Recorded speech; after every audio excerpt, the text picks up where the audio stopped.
Bonjour tout le monde, on se retrouve aujourd'hui pour le déballage de Erune ou Erune, tout dépendant. La boîte en version héroïque, c'est une grosse boîte assez épaisse, du moins déjà en partant pour ceux qui suivent la chaîne depuis longtemps. Quand la qualité visuelle est un petit peu diminuée, c'est que je suis obligé de dézoomer. Et mon pied de caméra étant au maximum en ce moment. Donc, c'est ce que ça donne. Je vais nous zoomer ça par la suite pour les autres pièces. C'est un jeu de 1 à 5 joueurs. C'est un dungeon crawler. Et ça prend à peu près 30 minutes par joueur. Et on a besoin, je pense, d'une application. Je viens de découvrir ça là en voyant la boîte. Donc, très bien informé quand on achète des jeux. Hein. Et on voit un peu le matériel qu'il va avoir à l'intérieur. Donc, il va avoir quelques modes de jeu. Qu'on peut faire un maître de jeu contre les joueurs ou solo et co-op, bien sûr. Et on a donc l'application qui va indiquer un peu le deck de ce que je comprends et qu'est-ce qui se passe où. Et on voit qu'il y a quand même beaucoup de matériel qui va être inclus, probablement beaucoup de figurines, de mobilier et de trucs comme ça. Donc dans cette version héroïque, je pense que c'est la plus grosse des versions. Donc il y a de ce jeu-là. Il y a peut-être eu d'autres extensions qui étaient fournies peut-être en fait avec un Kickstarter. Ce n'est pas, moi j'ai acheté ça en version retail, donc on va voir qu'est-ce qu'on a à l'intérieur. Donc la boîte classique, brune, épaisseur normale, rien d'exceptionnel. Donc on commence ça avec un plateau du Game Master, donc Master of Shadows, si jamais vous avez un DM. On a ici le livre des quêtes héroïques, donc qui est dans ce sens-là. Donc ça se lit un peu mal, mais on voit un peu la quête 1, qu'est-ce qu'on a besoin de faire, ou les événements, et on a la map. Donc on va avoir ces quêtes-là qui sont au nombre de 18 dans ce livre-là, donc de l'édition héroïque. C'est peut-être un livre supplémentaire, je sais pas. On a une série de petites boîtes. Comme c'est 1 à 5, je pose les 5 héros dans le jeu. Donc ça ferait du sens. Donc on voit ici les images. Donc déjà c'est très joli. Après ça, on a une série de tuiles ici. Je vais dire très basic comme emballage. Pour l'instant, il n'y a pas de tray. Donc les tuiles plutôt génériques ici. Carrées. Donc je sais pas pour la shape. Mais les cases sont quand même petites. Après ça, on a les plateaux ici. Un plateau pour probablement ce qu'on voyait derrière la pochette pour le Game Master.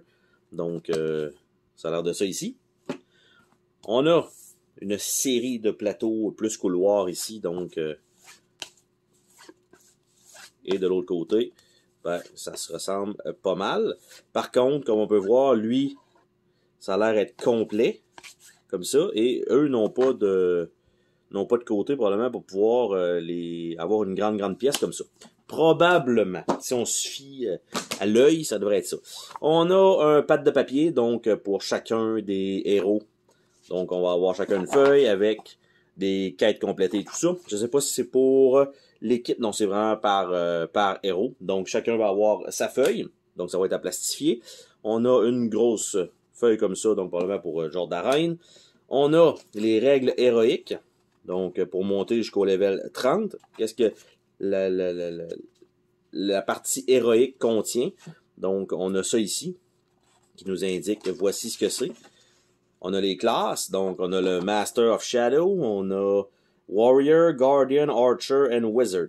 Donc comment ça fonctionne, et à l'arrière, donc on a le petit pamphlet là. On a le livre de règles. Il faut dire que c'est tout du petit papier, ça. Hein? C'est pas la grosse qualité là-dessus. Par contre, c'est sûr que le reste, si vraiment tout est là en plastique, comme on a vu derrière la boîte, ça va être quand même génial. Donc, on a 40 pages de règles. Donc, c'est quand même pas mal de stock. Ça dépend toujours comment c'est formulé. Donc, pour l'instant, c'est quand même assez coloré. Un peu de texte, mais quand même beaucoup d'images aussi. Donc, comment fonctionnent les niveaux et tout ça, les actions, bouger. Donc, je pense qu'il y a du stock en masse là-dedans. Par contre, le petit livret, en genre de petit papier comme ça, ça donne des petits frissons, on va dire ça comme ça. Après ça, on a une feuille de punch. Donc, qui contient, on voit des portes ici. Donc, je sais pas, encore une fois, si ça va être avec des miniatures en plastique qui vont remplacer ça, ou si c'était simplement inclus dans toutes les boîtes. On a encore une fois ici une autre série de jetons, donc rien d'exceptionnel là-dessus. Des points de vie et probablement des portes, donc encore une fois, ça continue. Et de l'autre côté, donc rien d'exceptionnel là. Des points de vie, des petits coffres, le classique, quoi. Après ça, on a une série de crayons qui ont mis le logo, donc ça, sympathique quand même si pour ma part, ça servira pas parce que je vais faire plastifier les feuilles. Donc ça va être un petit peu plus simple. Alors on va avoir plusieurs composantes. On a un petit sachet ici qui est très petit, ok? Il n'y a pas de main qui rentre là-dedans. J'espère que c'est juste pour transporter des choses parce que, bien honnêtement, si c'est pour piger, ça le fera pas. On a des cartons en longueur comme ça qui rentrent dans le tray. C'est des formats très irréguliers, on s'entend. Donc ça va être compliqué à les sliver. On en a quelques-uns d'ailleurs de ce format-là. En fait, ils sont même pas la même longueur non plus. Donc on a ça. On a des paquets de cartes. Ça c'est à peu près classique dans tous les dungeon crawlers. S'il y a bien une chose. Donc on a une série de cartes ici. Après ça, on a le petit sachet. On a un premier tray qu'on peut enlever comme ça. En dessous de ça, nous avons des dés donc engravés. Donc ça, c'est toujours bien. Donc, c'est quand même assez épais. On a aussi les genres de petits tourbillons ici avec clairement des petites sections pour mettre des jetons dedans. On a des tuiles flat basic pour continuer les chemins, donc rien d'exceptionnel là-dessus. On a même des résidus de carton qui traînent dans la boîte, donc parfait de même. On a un paquet de figurines. Donc, on n'a pas besoin de toutes les regarder parce qu'il y en a qui se répètent un peu. Donc, on a des gros orques genre guerriers comme ceci. On a des archers. Et là, les bases sont vraiment carrées de la grosseur des petites cases qu'on avait sur les tuiles. Je me suis dit, peut-être que finalement, ça va être, par exemple, pas exactement en fait, ça va être la tuile et on met toutes les figurines dessus, mais non, ça va vraiment être ça. Là, j'ai les figurines qui sont un peu sorties, parce qu'évidemment, en virant la boîte à l'envers, ça fait ce que ça fait. On a ici d'autres, des petits gobelins avec les petites épées dans le dos. Donc, les figurines sont quand même assez détaillées. Donc, ça, c'est toujours bien apprécié. Et là, ça rentre malheureusement pas si bien que ça dans le tray. On a ici un dragon qui est comme un peu plié. Je sais même pas si je vais être capable de la remettre dans le bon sens. C'était probablement pas ça. On a ici des genres de magiciens volants. Donc, OK. Après ça, nous avons ce qui semble ici être des rats. Donc, embarqués sur des petits rochers. Nous avons... Ça, sérieusement, je vais avoir beaucoup de difficultés avec le tray. Donc, il faut tout forcer, en fait. Je pense que c'est les bases carrées qui font que ça donne ça. Il y a les archers squelettiques pliés en deux avec le dos cassé. Donc ça, c'est particulier, mais ça fonctionne. Par la suite, on a donc probablement un héros, là, de ce que je comprends. Un genre de mage. On a également un guerrier nain. Donc avec le gros bouclier dans le dos. Très cool. Après ça, là, on voit qu'il y a comme une genre de petite coche dans le fond pour que la base se rende. Donc, il y a vraiment comme... Bon, et voilà. Après ça, on a l'archer. Donc, Hunter, Rogue, classique. Et on a un guerrier barbare ici, donc féminin, qu'on a. On a les guerriers en armure, donc genre de chevaliers avec les masses d'armes, les fléaux plutôt. Et nous avons des zombies squelettes à moitié pliés, un peu comme les archers. Donc ça, c'est visuellement, c'est quand même très cool. Après ça, quand on enlève ce tray-là, on a Encore un autre tray en dessous. Et à l'intérieur de ce tray-là, nous avons des portes. Donc, pour pouvoir, en fait, des bases de portes qui sont censées rentrer sur les côtés ou ça tenait ensemble ou... en tout cas, ils vont rentrer là. Il y a un système qui fait que c'est censé tenir. Mais là, c'est sûr qu'avec le shipping et tout ça, à un moment donné, ça bouge un peu. Mais il y en a un certain nombre, bien sûr, de fournis, comme on peut le voir. Il y a de la place aussi pour mettre d'autres composantes. Nous avons également des barils. Je ne sais pas si ça va être des barils explosifs, des barils de bière, quelque chose comme ça. Ça, c'est quand même cool. Donc, je ne sais pas comment il va re-rentrer là-dedans. J'essaie de voir les autres. Normalement, ça devrait être en avant. Donc, ça sera pas comme ça. Ça sera pas comme ça. On va l'essayer comme ça. Non plus. Bon, ben, tantôt. Et voilà, ça c'est réglé. On a des coffres. Donc, les figurines sont quand même assez détaillées, bien remplies aussi. Donc ça, c'est toujours cool. Donc, quand je dis bien rempli, c'est que c'est quand même pesant. On a des tables. Donc, on flippe la table, puis on se met à tirer par-dessus. Donc, ça comme ça. Probablement que ça se détruit, ou mais visuellement, c'est sûr que c'est beaucoup plus attrayant. On a des armoires, donc, de trucs. Mais quand même, c'est quand même pesant comme figurine. Donc, ça. Mais ce qui est cool, c'est que ça fait un peu penser, en partie, à... J'ai toujours Warhammer Quest, là, mais je me trompe toujours. Il me semble que c'est pas ça le nom. Puis là, c'est probablement que c'est ça le nom. Mais genre de jeu, justement, comme ça, avec un Dungeon Master nécessaire. Donc, après ça, les figurines, on a un genre de démon ici, avec une giga épée. Donc, avec une grosse trace de colle dans le bas de l'épée. Après ça, nous avons, tu sais, je vois des détails de même. Hein. Après ça, on a probablement un genre de boss, là, on s'entend. Là, c'est quand même une plus grosse figurine que les autres. On a lui ici qui est vraiment beaucoup plus gros également, donc qui prend 4 espaces. Donc ça, qui va pouvoir le mettre avec les orques / gobelins. Nous avons ici des personnages qui doivent s'agripper quelque part. Donc il y en a 2.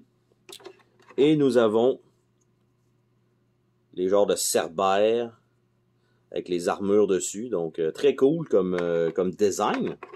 Et en dessous du tray, il n'y a rien. Donc, pas besoin d'aller voir si vous avez des petites enveloppes secrètes, un personnage supplémentaire, des trucs comme ça.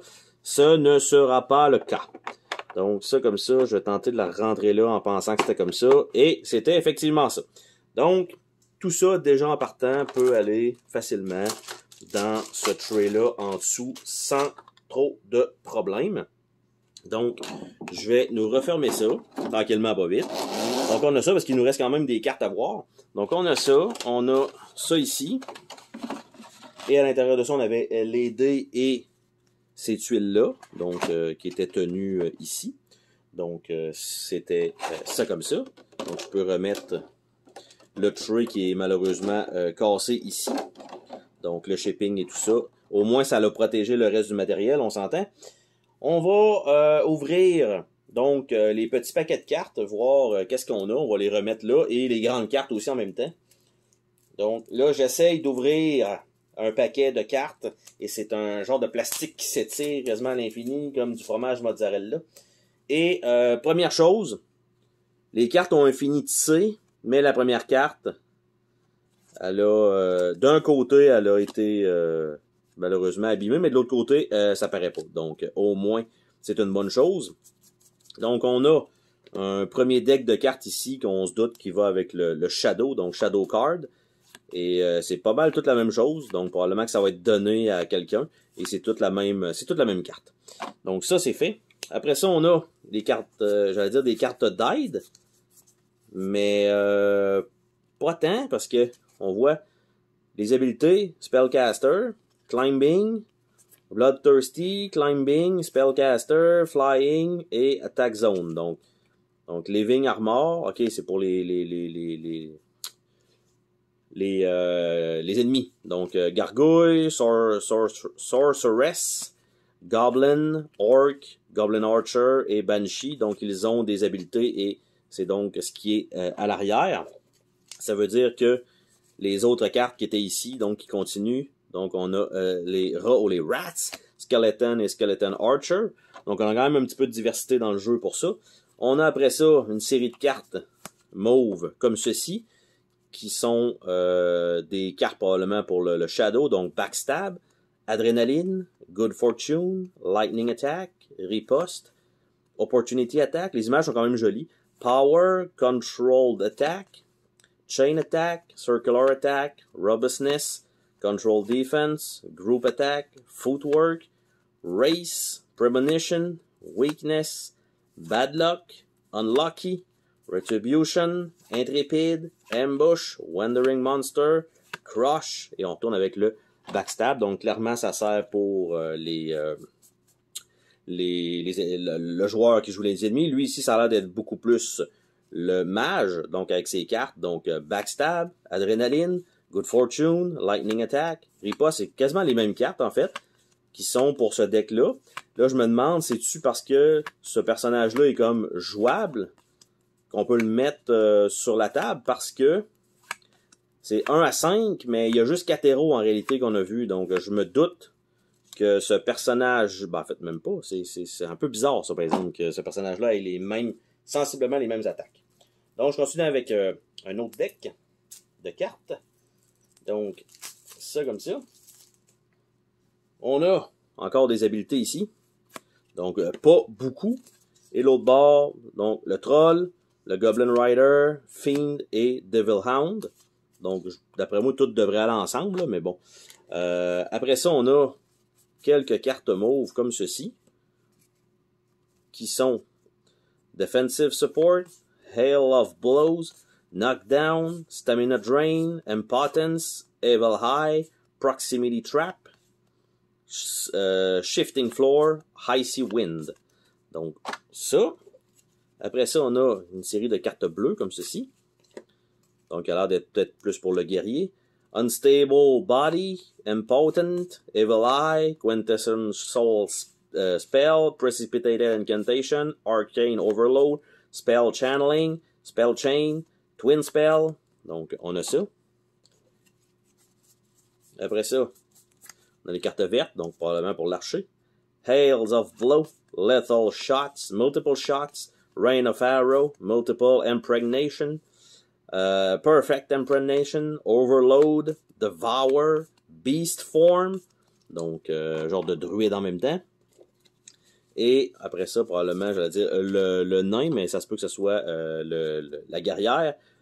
Camouflage, Assassination, Hail of Blow, Brutal Blow, Berserker Rage, Dark Herald, Strike Order, Rally, Strategist, et on tombe avec le camouflage.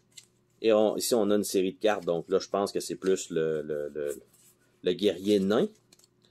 Donc, Point Blank Shot, Burning Explosion, Fast Reload, Impregnable, Rally, Escort, Precipitated Glyph, Rune Covening, Rune Convalescence, puis Point Blank Shot, ça retourne donc à ça. On va ouvrir les grandes cartes, voir ça a l'air de quoi en fait, et qu'est-ce que c'est. Donc, les grandes cartes, ça a l'air de ça ici, qui ont un fini tissé également. Ça a l'air d'être pour les personnages, je pense, ou c'est des éléments plutôt. Donc, on a l'élément de forêt. Donc, on a des habiletés qui ont l'air de fitter avec ça. Donc, Healing Snap, Immobilization, Natural Deterioration. Donc, je ne sais pas s'il y a des niveaux là-dedans. Donc, en fait, oui, c'est Telluromancy 1. Donc, on en a possibilité de 2. Donc, probablement, on prend un ou l'autre. Après ça, on a le niveau 2 avec 2 habiletés. Et on a un niveau 3 qui a également 2 sets d'habiletés. Donc, ça, c'est quand même cool. Après ça, on a ce qui semble être le vent, je suppose. Donc, Wind, qui a 1, 2 et 3 simplement. Donc, pas d'option supplémentaire là-dessus. Après ça, on a la terre ou roche, comment ils l'ont appelé, Earth. Donc, Earth 1, 2 et 3. Donc, ça, c'est fait. Après ça, on a l'eau, qui est la même chose. Donc, un seul niveau pour l'eau. Donc, je sais pas pourquoi ça a donné que la forêt avait deux fois les niveaux, en tout cas. Alors, remarque, ça sont peut-être, ça va peut-être avec le nombre de personnages et c'est possible, en fait, de prendre chacun bon, pas cette classe-là, mais cette habileté-là, on va dire ça comme ça. Donc, le feu. Donc, c'est des belles images, donc toutes différentes et tout ça, avec un certain style également. On va continuer avec les petites cartes. Donc, qu'est-ce qu'il nous reste là-dedans? Il nous reste 2 petits paquets. Donc, ça comme ça. Nous avons donc des cartes qui ont l'air d'être pour le Shadow encore une fois. Donc, ça a l'air de continuer un peu dans cette section-là. Donc, Magic Resilience, Elusive, Rage, Warcry, Stun, Sneak Attack, Point Blank Shot, Sacrifice, Sophisticated Trap, Unexpected Trap, Shaggle, Magic Disturbance, Exhaustion, Torpor, Fatigue, et on retourne avec Magic Resilience. Après ça, les cartes ici, Magic Resilience, Elusive, Retribution, Intrepid, Ambush, Dephasing, Dissipation, Impregnation, Reminiscence, Spell Propagation, Eclipse. On retourne avec Magic Resilience. L'archer. Magic Resilience, Elusive, Retribution, Intrepid, Ambush. Je pense que c'est toutes les mêmes cartes, ça, là. Rage, Piercing Shot, Impregnation, Reminiscence, Spell Propagation, Point Blank Shot. Donc, je pense que oui. Ça me fait beaucoup penser à ça, on va voir. Là. Donc, Magic Resilience, Elusive, Retribution. Donc, il y a un genre de petit deck building au travers de ça. Il y a un Charge, Warcry, Rempart, Crush, Sneak Attack. Donc, ils ont une petite partie qui se ressemble beaucoup. Et pour le guerrier, nain, donc Magic Resilience, Sophisticated Trap, Retribution, Intrepid, Ambush, Proximity Trap, Charge, Impregnation, Rempart, Crush, Defensive Support. On tourne avec ça ici. Et le dernier paquet de cartes. Donc, qu'est-ce qu'on a là-dedans? Ça continue avec donc une série de skills pour 3 personnages, en fait. Donc, Backstab, Adrenaline, Good Fortune, Lightning Attack, Riposte, Opportunity Attack, Power, Control Attack, Chain Attack, Circular Attack, Robustness, Control Defense, Group Attack, Footwork, Race, Premonition, Lucky, Hawkeye, Vigilance, Reminiscence, et on retombe avec le Backstab. Après ça, là, je regarde les piles de cartes, puis ça va probablement dépasser, mais c'est pas grave. Après ça, la guerrière, donc Backstab, Adrenaline, Good Fortune, Lightning Attack, Riposte, Opportunity Attack, Power, Control Attack, Chain Attack, Circular Attack, Robustness, Control Defense, Group Attack, Footwork, Race, Premonition, Lucky, Hawkeye, Vigilance, Provocation, et on tombe avec le Backstab.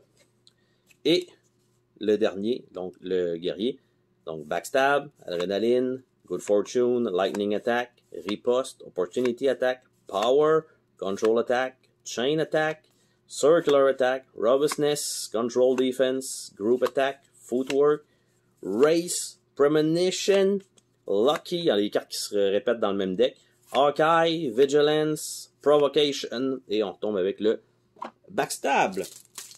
Dans les grandes cartes, qui seront évidemment pas slivées, on continue avec, ici on a peut-être des éléments supplémentaires. Donc, on a ici Telluromancie 3, donc 2 fois. On a Rune 1, 2, 3. Donc, en fait, on a Rune 2 et Rune 3. Donc, Rune 3, Rune 2. On a Magic Essence 1, Magic Essence 2, on a Shadow 1, Shadow 2, Shadow 3, on a White 1, 2 et 3, Donc, pour les types. Après ça, il restait les grands cartons ici qui allaient là. Donc, ici, ça a l'air d'être, j'allais dire, pas mal du Shadow. Donc, ici, c'est probablement les classes. Donc, Dark Mage, Warlord ou Builder. Donc, on a ces trois possibilités-là pour le Shadow. Après ça, pour le genre de mage, on a l'Arcaniste. On a le Battle Mage. Et on a l'Occultiste. Pardon. Après ça, le Ranger.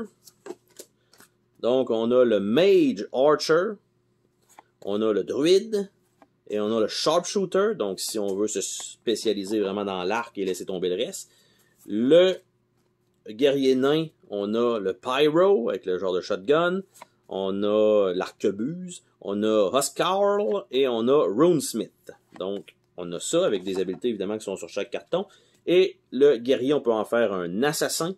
On peut en faire un berserker. Ou on peut en faire un chevalier. Donc, ça comme ça. Et il nous reste un petit carton à côté. Une petite feuille qui a probablement 4 classes supplémentaires. Donc, on peut faire... on commence avec ceux-là. Donc, Warrior, pas le choix. Guardian, pas le choix. Archer, pas le choix. Et Wizard, pas le choix. Donc, ça, c'est notre truc de départ. Donc, on a ça. Et ça fait le tour, donc, de ce déballage de Erun. Beaucoup de contenu dans cette boîte-là. Évidemment, pour ma part, ramassé à rabais lors du Black Friday. Donc, je pense qu'il y a quand même... c'est quand même intéressant. Genre de petit dungeon crawler, peut-être un peu différent de ce que j'ai d'habitude comme jeu. Et là, j'essaie de re-rentrer le matériel dans la boîte du mieux possible. Donc, en espérant que ça referme. Je pense que oui. Je pense que je vais y arriver. Donc, ça devrait être ça comme ça. On va mettre ça là pour l'instant. Et le petit truc qui servira probablement jamais parce que je risque de jouer en coop. Par contre, j'ai pas vu du côté de l'application pour les événements. Mais c'est nécessaire, obligatoire, un petit peu dommage. Parce que si jamais l'application ne fonctionne plus, bien, vous ramassez que le jeu n'est plus vraiment jouable. Mais ça, ce sera mon problème. Donc sur ça, on se dit à la prochaine pour une autre vidéo. Salut tout le monde!